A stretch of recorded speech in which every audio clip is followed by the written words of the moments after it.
बिस्मिल्लाहिर्रहमानिर्रहीम। अस्सलाम वालेकुम। आईबीएस, इरिटेबल बावल सिंड्रोम, एक ऐसी बीमारी जो आजकल बहुत आम होती जा रही है। ये अंतड़ियों की बीमारी है। अंतड़ियों के बहुत ज़्यादा इरिटेट होने के लिए गैस्ट्रो इंटेस्टाइनल इरिटेशन उसकी वजह से है और कॉलन की खराबी की वजह से है। ये अंतड़ियों की साख्त की खराबी नहीं है, बल्कि अंतड़ियों का अफ़ाल जो उसका काम है और दिमाग और अंतड़ियों के दरमियान जो राब्ता है, जिसकी वजह से स्फिंक्टर खुलता है, जिसकी वजह से अंतड़ियां काम करती हैं। एक सिस्टम ऐसा है जिसका एक दूसरे के साथ राब्ता है और कंट्रोल है। दिमाग और अंतड़ियों के दरमियान राब्ता और वो कंट्रोल है, वो खराब हो जाता है। ये कोई मूजी मर्ज नहीं है, बहुत बड़ी मर्ज नहीं है, लाइलाज मर्ज नहीं है।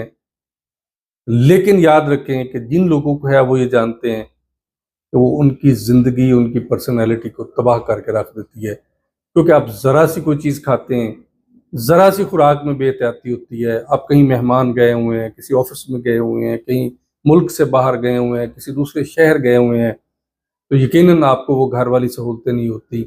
कितनी भी आपको वहाँ पे एहतियात की डाइट मिले, ज़रा सी खुराक में बेएहतियाती अंतड़ियों की इस इरिटेशन को बढ़ा देती है और फौरन मोशन शुरू हो जाते हैं, गैस भर जाती है और वो मोशन इंतज़ार नहीं कर सकते। और बहुत सारे लोग ये गिला करते हैं, ये बीमारी बताते हैं, ये तकलीफ़ का इज़हार करते हैं कि उनका बाज़-औक़ात स्टूल, पखाना गैस खारिज करने की वजह से, गैस के भर जाने की वजह से, और वो ये समझते हैं कि हम गैस खारिज कर रहे हैं, गैस के साथ पखाना भी निकल जाता है।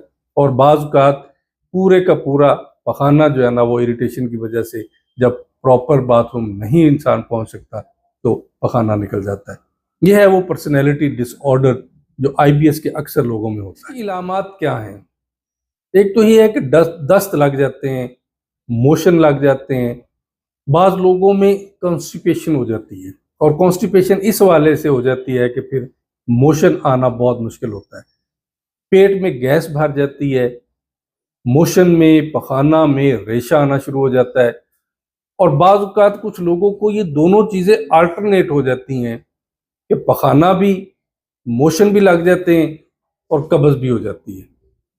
मोशन आते हैं तो लूज स्टूल हो जाते हैं, और कॉन्स्टिपेशन होती है तो हार्ड स्टूल हो जाता है। उसके लिए बहुत ज़्यादा अर्जिंग होती है, ख्वाहिश होती है, लेकिन ज़ोर लगाने के बावजूद भी वो स्टूल पास नहीं कर सकते।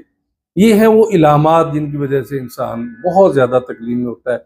और बाज़ औक़ात इसकी वजह से पूरे के पूरे पेट में जो है ना, वो अफारा हो जाता है, पेट में गैस भर जाती है, मोशन में बलगम आना शुरू हो जाता है। और बाज़ औक़ात ये भी कंडीशन होती है कि इंसान स्टूल पास करता है, तो स्टूल पास करने के बाद एक ऐसी बेचैनी रहती है कि जैसे स्टूल पूरे का पूरा एवेकेट नहीं हुआ, पूरे का पूरा स्टूल खारिज नहीं हुआ।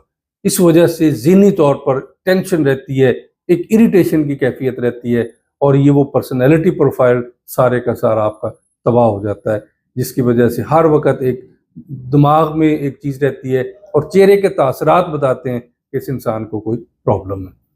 अच्छा, इस तरह इसकी वजूहात क्या हैं? वजूहात में भी बहुत सारी चीज़ें हैं। खुराक में बेहतियाती, खुराक में तब्दीली, अंतड़ियों में इन्फेक्शन का होना, बहुत सारी ड्रग्स से आप नींद की गोली खाते हैं, आपको दिल की गोली खाते हैं, आपको और इस तरह सर दर्द की कोई गोली खा लेते हैं। खुराक में ज़रा सी कोई तब्दीली जो आपको भाती नहीं है, थोड़ा-सा खाना ज़्यादा खा लिया, तो उसी वक़्त आपको जो है ना वो गैस्ट्रोइंटेस्टाइनल इरिटेशन का सामना करना पड़ता है, जिसकी वजह से मोशन आना शुरू हो जाते हैं। आंतों में हसासियत बहुत ज़्यादा बढ़ जाती है, और सबसे बड़ा मसला इसमें ज़हनी तनाव, ज़हनी दबाव की वजह से इंसान के दिमाग का और इंटेस्टाइन्स का आपस में जो राब्ता है वो ख़राब हो जाता है, जो आईबीएस का सबब बनता है। आपकी खुराक में जितनी सादगी होगी, उतनी ही ज़्यादा आप इस चीज़ से महफूज रह सकेंगे, और जितने मिसाले और जितनी हैवी फूड्स आप लेंगे, उतना ही ज़्यादा आप आईबीएस से मुतासर होंगे। फाइबर ज़्यादा इस्तेमाल करें, फ्रेश जूसेस इस्तेमाल करें और कोशिश करें कि जितनी सादा से सादा ग़िज़ा बग़ैर मिसालों के और बग़ैर घी के, जितनी ये ज़्यादा घी वाली चीज़ें और बेकरी की चीज़ें, बाकी चीज़ें लेंगे। और सबसे बड़ा परहेज़ ये है आईबीएस के पेशेंट्स के लिए कि जो इंग्रेडिएंट आपकी इस बीमारी को ट्रिगर करता है और फौरी तौर पर इंटेस्टाइन्स में इरिटेशन पैदा करता है और आपको मोशन आता है, उस चीज़ से अपने आप को बचाएं।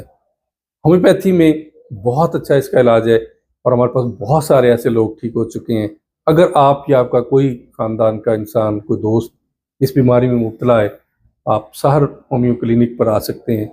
अपॉइंटमेंट लें, तशरीफ़ लाएँ और सेहतमंद ज़िंदगी गुजारें। अस्सलाम वालेकुम।